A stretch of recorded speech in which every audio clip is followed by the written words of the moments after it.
Alors là, on part sur une petite merveille sans cuisson, parfaite quand on veut un dessert maison rapide, joli, gourmand et surtout sans four. Alors, c'est idéal pour un goûter, un dessert facile, une envie sucrée de dernière minute ou juste pour faire plaisir.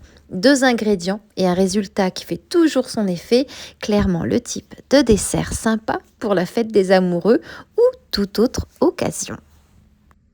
Je commence par couper 100 g de chocolat blanc en morceaux que je dépose dans un bol et que je fais fondre soit 40 secondes au micro-ondes, soit au bain-marie. Le plus important, c'est qu'il soit bien lisse.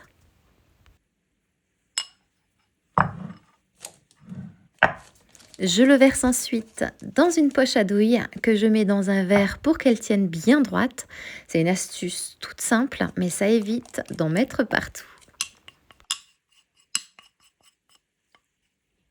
Pendant ce temps, je prépare environ 80 g de myrtilles, je les lave et surtout je les sèche bien. Si les fruits sont trop mouillés, le chocolat accroche moins.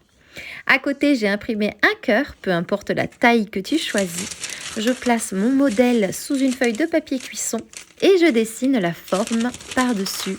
Puis je retourne la feuille de papier cuisson et je glisse une feuille blanche derrière pour bien voir les contours.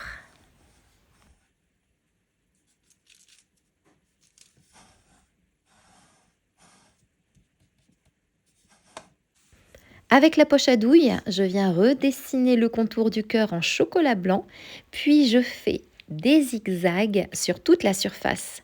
Et avec un petit bâton en bois, j'étale doucement pour que tout se rejoigne. Pas besoin que ce soit parfait, le côté artisanal, c'est aussi très joli.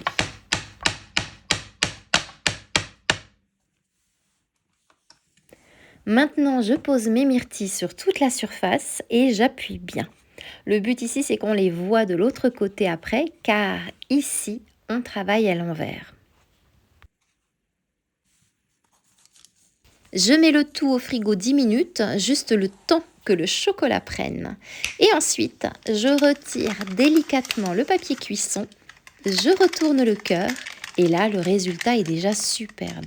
La couleur des myrtilles ressort magnifiquement. Et pour renforcer la forme, je rajoute un peu de chocolat blanc juste sur le contour, pas au centre. Même si le chocolat a un peu épaissi de mon côté, ce n'est pas grave, ça donne du caractère. Et voilà, tu obtiens un dessert croquant, fondant, frais, juteux et visuellement vraiment magnifique, parfait pour un moment à deux ou juste pour se faire plaisir. Et franchement, avec presque rien, on peut faire des merveilles et ça j'adore. Et maintenant, moi, il ne me reste plus qu'à te souhaiter une délicieuse dégustation.